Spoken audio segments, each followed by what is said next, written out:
Effects of a controversial and allegedly biased decision by the Federal Constitutional Court have started to emerge. In Harappa, Sahiwal, unknown individuals reportedly broke into the house of a Christian girl, threatened her at gunpoint, and attempted to force her to convert to Islam and marry.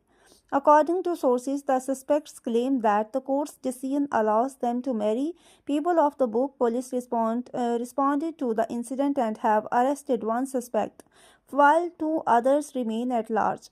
Following the incidents, the local Christian community is living in fear and distress.